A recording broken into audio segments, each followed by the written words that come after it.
Welcome to February. We're in the month of love. And just a quick reminder, you can still get 50% off your ticket to the Neurodiverse Love Conference today through Saturday, the 11th of February.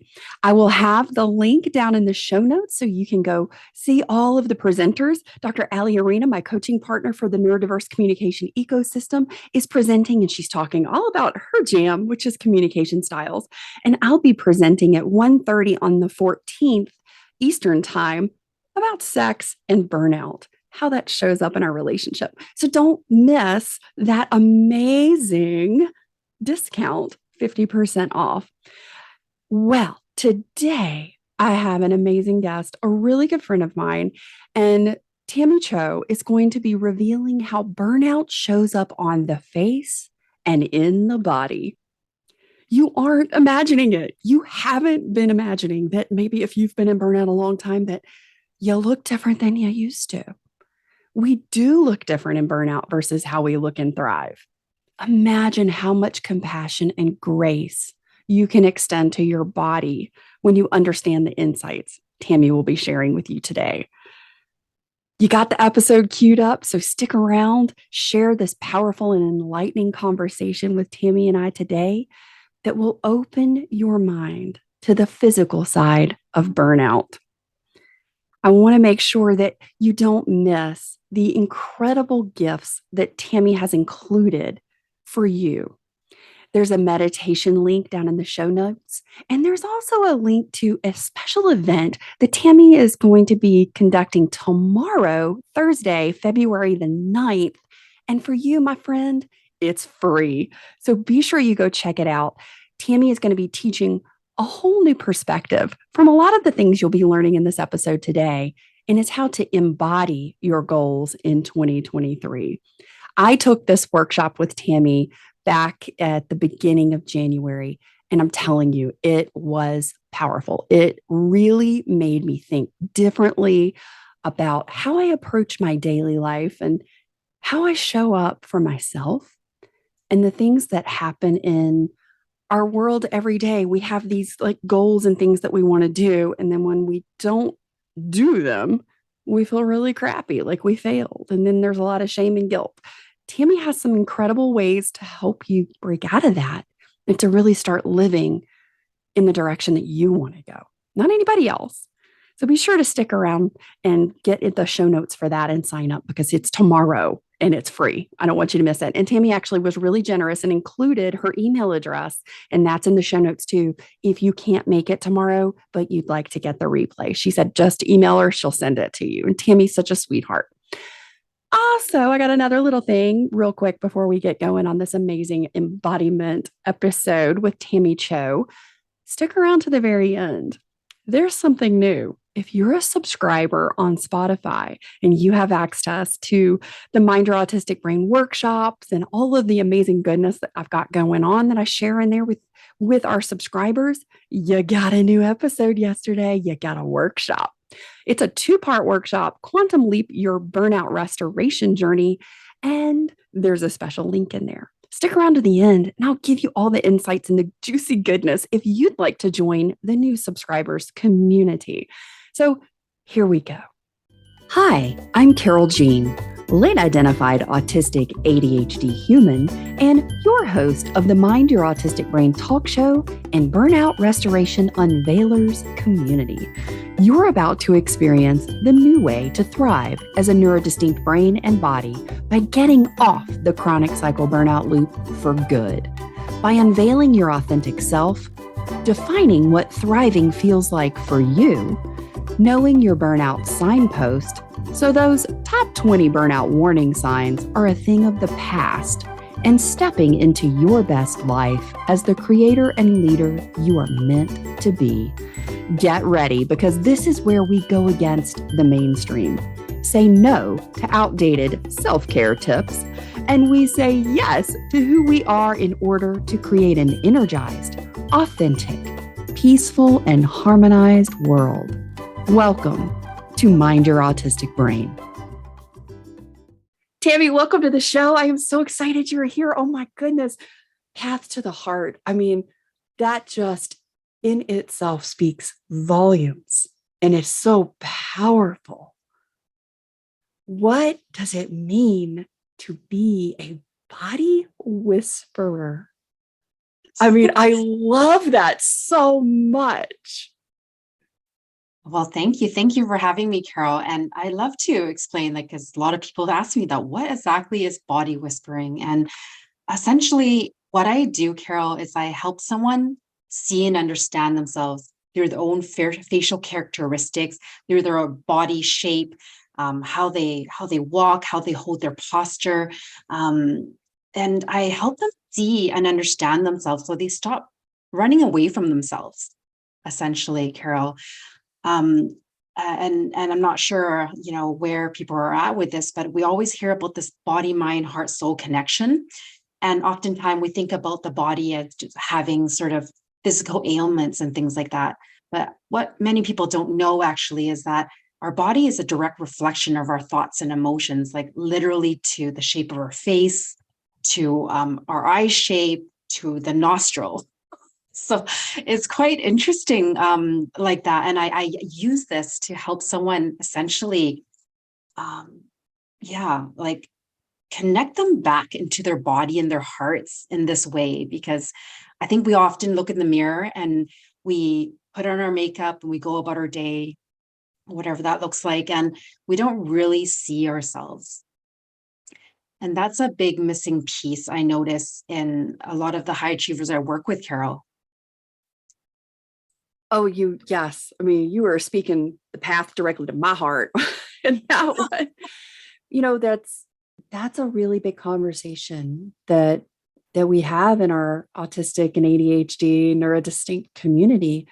It is like avoiding looking in the mirror or looking in the mirror just for the function of whatever it is you have to do and then quickly moving away from it, not really taking time to look and observe and be comfortable in observing ourselves. I mean, I avoided doing that, or it was the opposite. I would look in the mirror and I would criticize every part of myself. I didn't ever look in the mirror with compassion or love or appreciation. As and hearing you talk about this, and we've had some conversations previous to this, and you had mentioned, sort of the history of this particular type of work that you do. And I know that it's something that's been around for a long time, and it makes so much sense to me, that our thoughts create everything. Our thoughts create, our world around us. I never thought about turning it internally to say, my thoughts are actually influencing and shaping my physical body. Wow. I mean, wow. Hold on a minute. I think, it probably just not, hello, did that just hit you out there too? I mean, wow, Tammy, can you give me some examples of like certain thoughts or maybe an emotion in a thought and how that can influence, or what you've seen as to how that impacts someone's facial features or their body shape? Yeah, I would love to. Like, what comes through is that, like, sometimes we see people that have a bigger build and some people that have a smaller build in their body. And just with speaking with someone that has a smaller build and their the barrel of their chest and the shape of their body being on the smaller size, it definitely speaks to a place where at a younger age you didn't really get that love and attention, in a way that you felt that you had to keep yourself small and unseen, and that you didn't deserve to receive like that creation of space for yourself to really even speak your needs.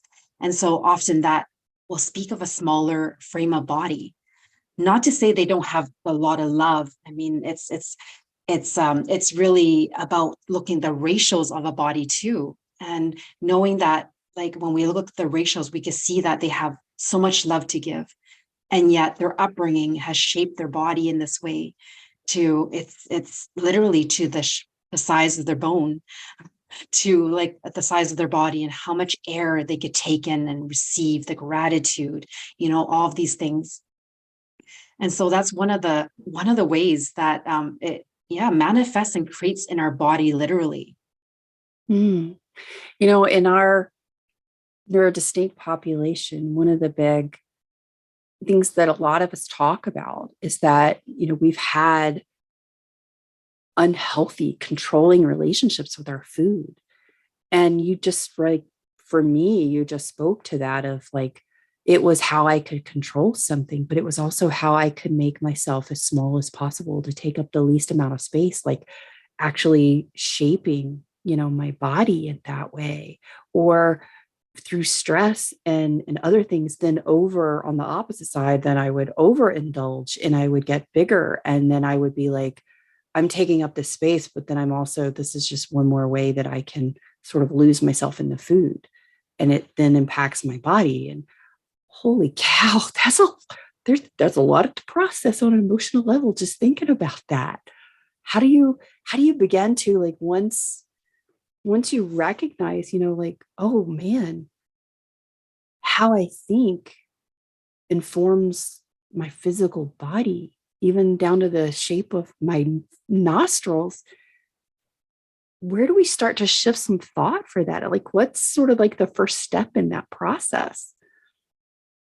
Well, the first step I walk people through, honestly, is to start to, walk them through the journey of their face to really sort of see all these parts of themselves. Because the listeners probably don't know this, but our left side of our face is our private world, and the right side of our face is this public face that we show the world.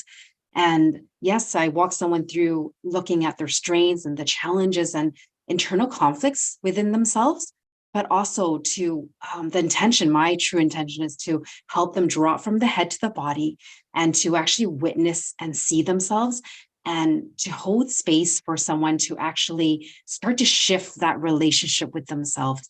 Because until we actually connect to it at a heart level, it's not really landing in the body, you see. And so I actually don't do many readings because I feel that people get the information and it becomes intellectual information. Oh, my eyebrows mean this, and my ears mean this, and that's cool. And it becomes another thing you read that becomes like a mind thought. And yes, like you speak about the thoughts and how this shapes our body. And what I've noticed with working with my clients is that all thoughts and mind chatter, overthinking, it stems from emotion. It stems from Yeah. how we feel within ourselves. And I know you know this, Carole.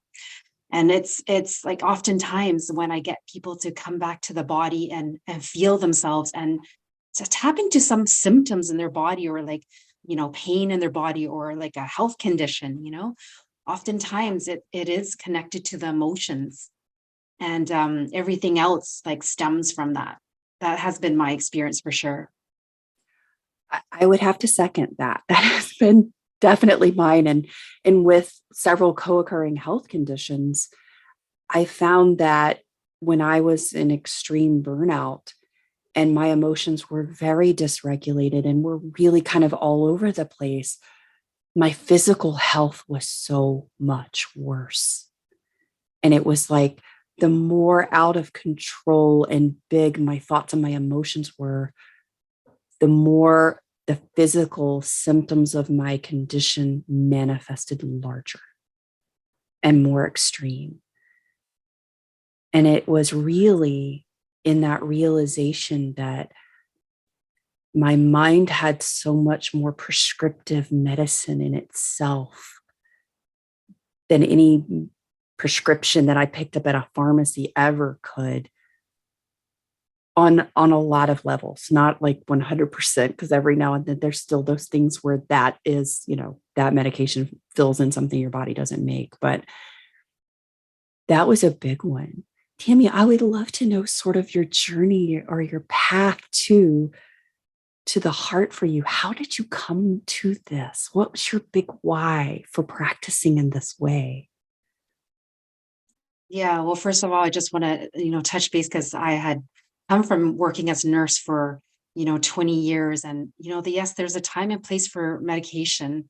And oftentimes when it comes to chronic issues and matters of the heart, oftentimes that is not addressed. And sort of leads into my story anyway, that essentially one day I was at work as a nurse and I ended up getting chest pain and heart palpitations that radiated up my jaw, down my arm, and I was struggling to just take a breath. And I ended up being wheeled off to emergency in front of all my coworkers at work. And I was, I burned out. I had a panic attack, and I leading up to that point, Carol, I knew that I was experiencing high anxiety and losing my ability to focus and all these things, right? But I really couldn't get myself to let go. And I even got a doctor's note to take time off. I was preparing to leave, but it was a month later and I still didn't leave. And, and someone might say why did I not prioritize my own needs, over everything else that was happening? And I, it honestly stemmed back to, being abandoned by my mother and, being left to emotionally and physically abusive father. And I started my life, not being wanted and not essentially being told that I meant anything. And it was, I got really good at filling in the gaps, the gap that I thought was me. And I was people pleasing, becoming that high achiever, getting those good marks. And that became who I was. And in that moment of not being able to prioritize myself, it was not that I intellectually didn't know, it was that emotionally I couldn't let go. And I think how many people out there know what's good and right for them, but struggle with putting themselves first.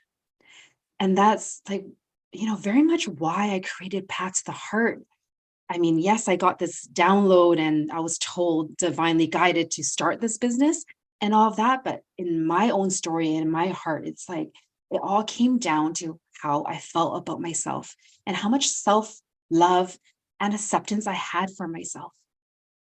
Everything else was affected by this one factor.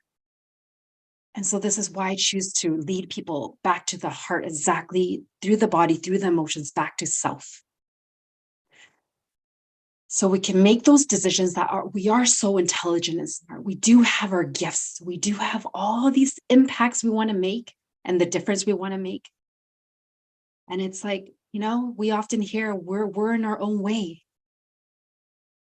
But what if that part of us that's in the way is this really young child that was never told any difference, and yet we keep on pushing over her or him and not listening, and our body will just keep on telling us that something, listen to me, hear me, and it gets louder and louder, and yeah, this is why I do what I do, because whether you're a high achiever and you're looking for that next level, or you're in the space of burnout and trying to heal anxiety or depression, it all comes down to the same thing. That is the root cause. Yeah, thank you for allowing me to share that. Oh, I mean, that just touched me so deeply. I mean, just really that. Yeah, thank you for sharing that, Tammy. I think there's so many people that are watching and listening to you share your story today that feel that felt that. And maybe they're still feeling that right now.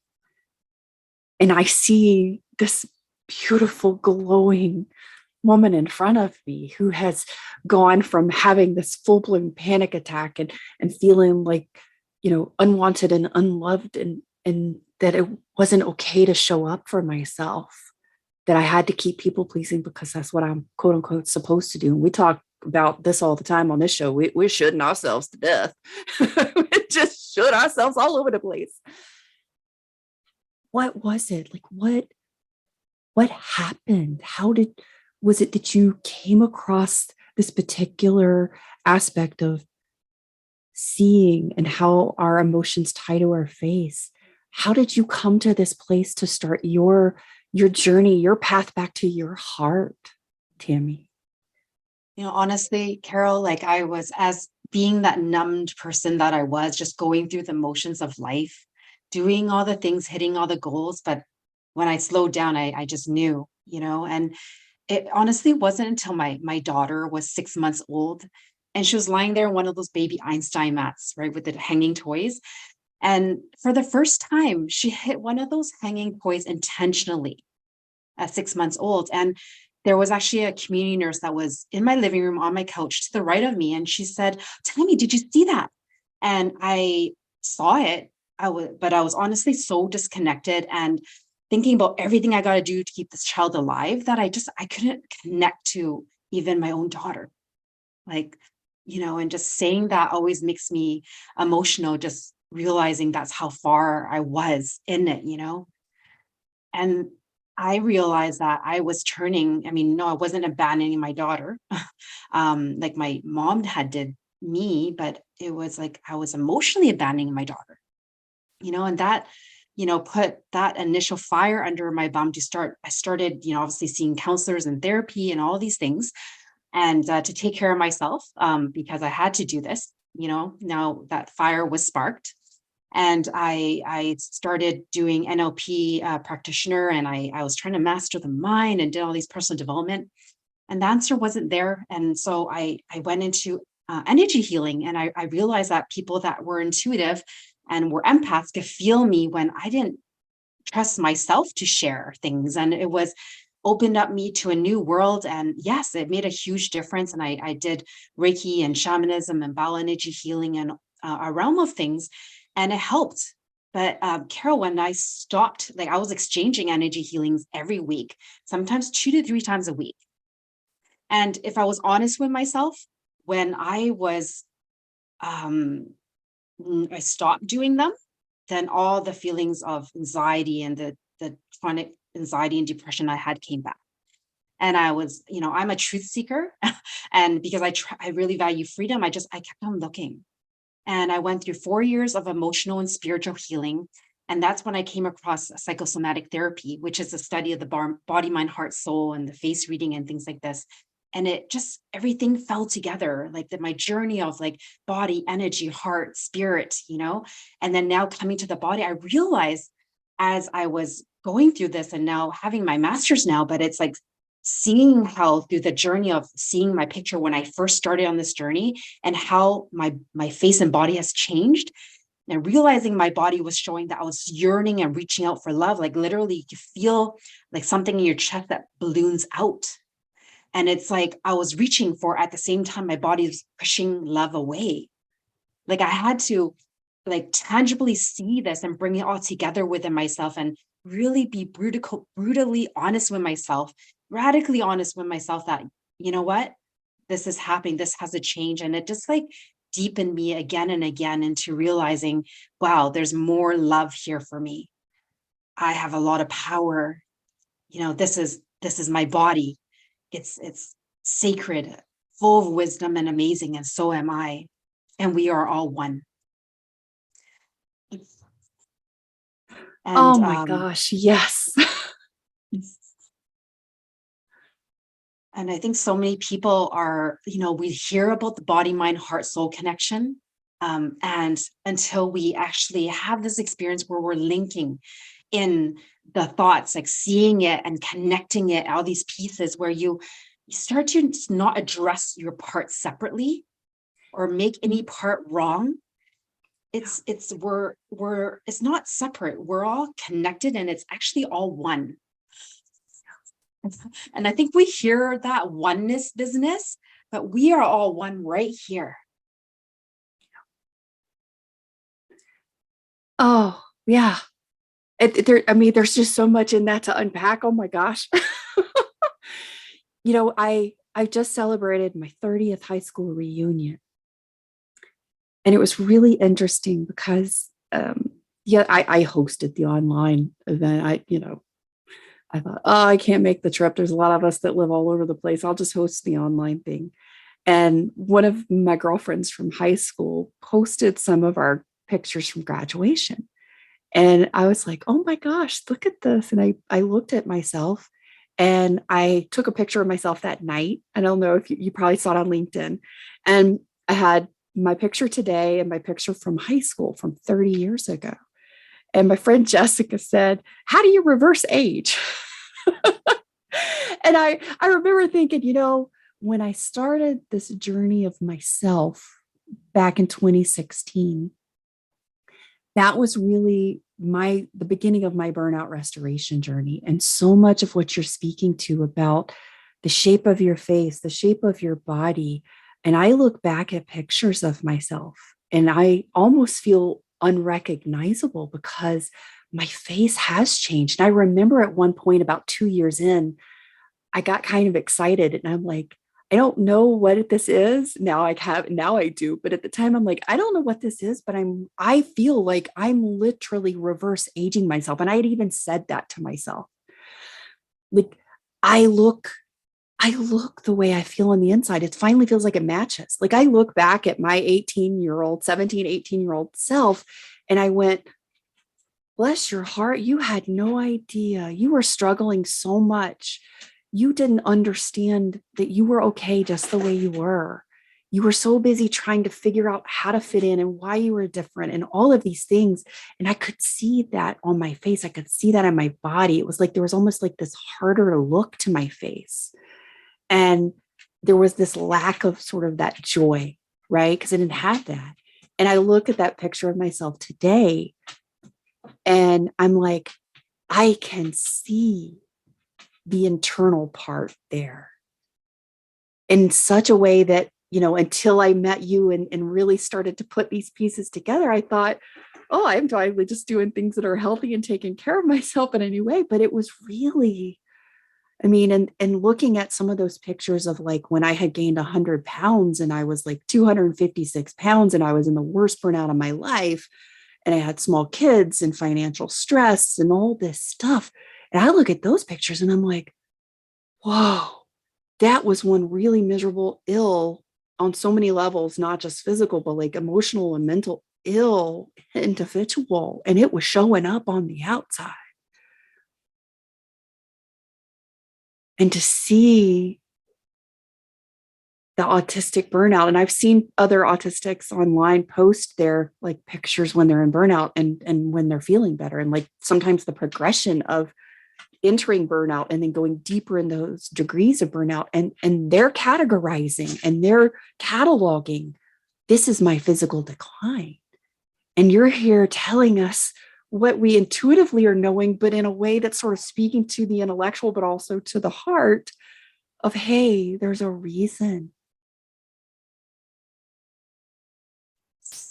Yes, Carole. Yes, yes, and yes, and it's like, and when I see your skin, Carole, I could tell that you have a very clarity about who you are. It's like this, our skin speaks to that, the clearness of the skin. And just to, as you're speaking about the face and just, I recently got a fascia scan on the face, which looks at all the sunburn and, the deeper lines and the amount of burn that the skin has, experienced. And I actually did it before COVID and after COVID. And during COVID, no skin treatment. I was very bad with my skincare. And I actually went back 6 years in age according to my skin. And so I think all of us can relate that when we do some sort of release work, right? We could feel the release leave our body. We could feel like a shift or feel lighter. That's the energy part of our body. And emotions is energy in motion, And it's like, it's all related. And when we just don't address these deeper parts of ourselves, it's actually getting trapped in our body, and on so many levels. And it's more than how we look. Like, if that's where your entry into this work, like, God bless you, because we all start somewhere. But it's like, as we go deeper into these things in our body, even the way we hold our posture, how we walk, tells us if we're on purpose and on direction with our purpose. And when we don't actually embody what we're trying to create and the thoughts and emotions and shift it in the way we sort of hold our body and posture our body, that also affects our ability to create. It's like, saying one thing and not doing the other. Same thing with, saying something and holding your body a certain way. So much like it's not separated, it's all together. And if you're okay with it, Carole, I'd like to walk everyone just through a simple exercise that you could experience, in your body, and get a bit of a to feel this within yourself, so you can kind of start to make those connections as much as that we can, sort of on the show, anyways. And so just invite everyone right now just to start off by just emphasizing rounding off your shoulders forward, and in the space, just allow yourself to breathe. And just notice that breath. Maybe take a couple of breaths here and just slowly start to unwind a centimeter up, unwinding your shoulders and just taking a breath there. And another few centimeters, and just notice the breath. And then straightening a little bit more. And again, taking that breath. Really allow yourself to come into the body and just feel that. Feel how the breath is going in, and then straight, and then feeling the breath in and out again. Noticing the difference in the entry of the breath. And when you think you're straight, I invite you to actually bring your shoulders back even more and take that breath.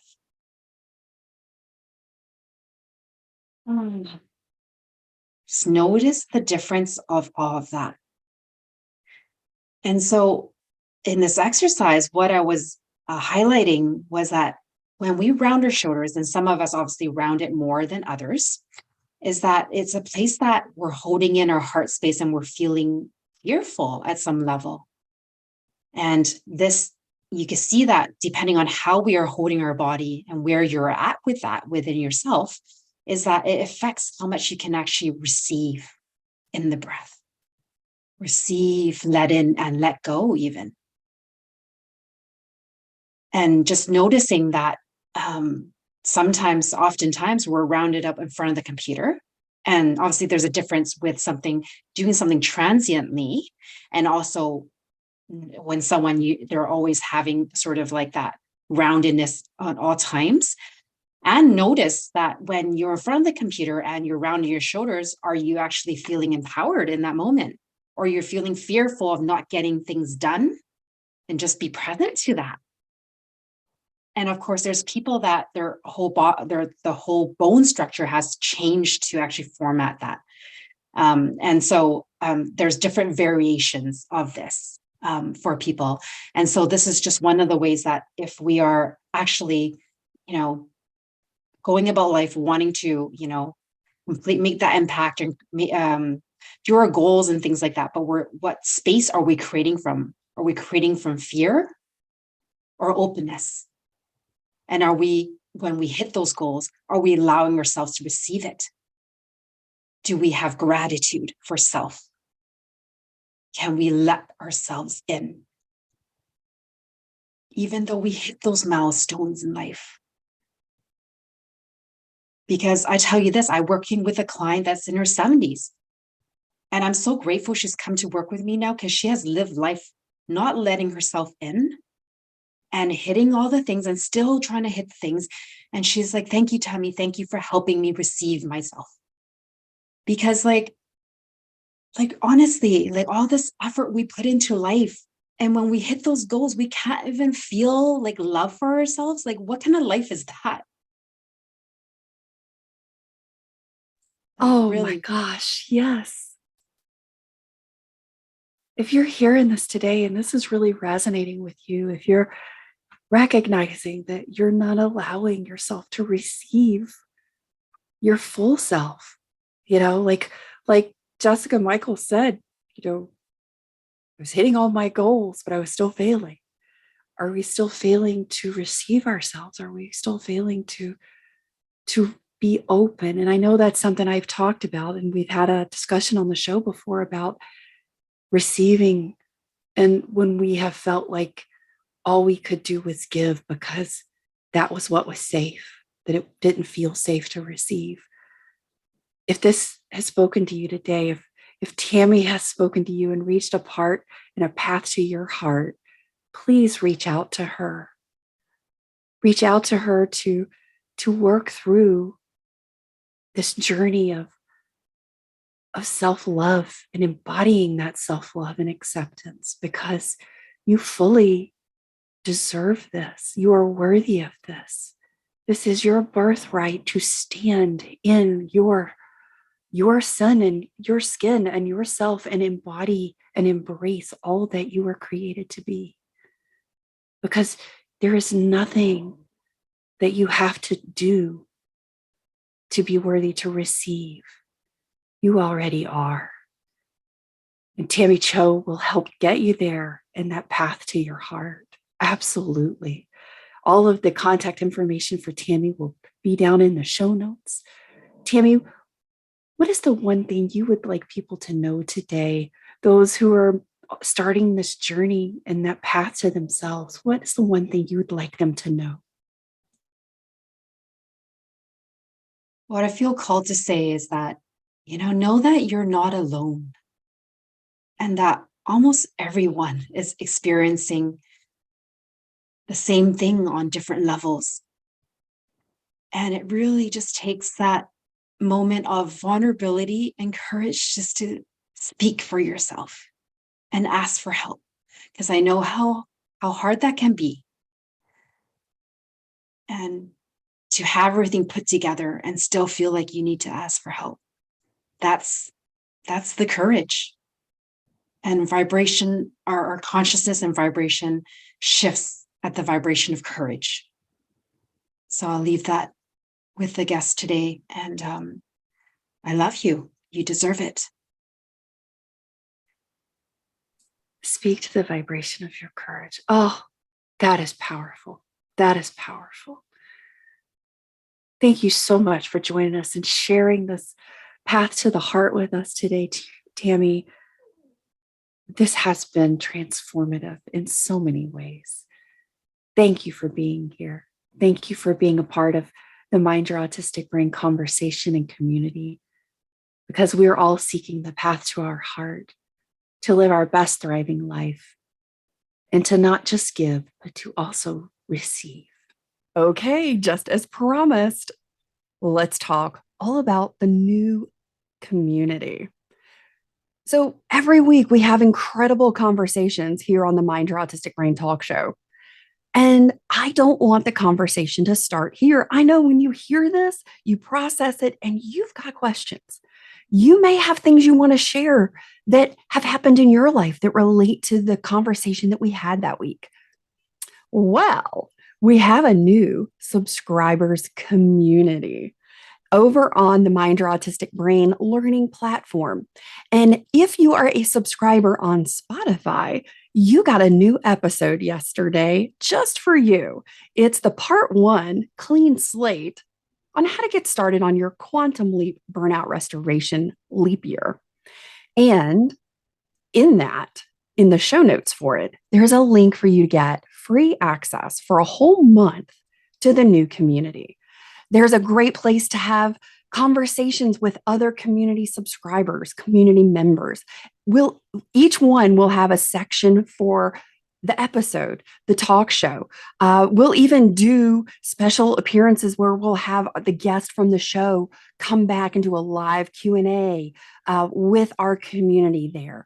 We've got amazing things planned for everyone this year. So if you're not yet a subscriber on Spotify, go check it out. Or if you just like to join the community directly, send me an email at info@mindyourautisticbrain.com and put in the subject line, subscribers community, talk show, any of those things. And let me know, hey, could you send me the link and the information so I could get a free month of the talk show community? I'd love to have you there. See you guys soon. Oh, next week. Oh my gosh. Tune in next week. I got a surprise guest. See you then. Bye-bye.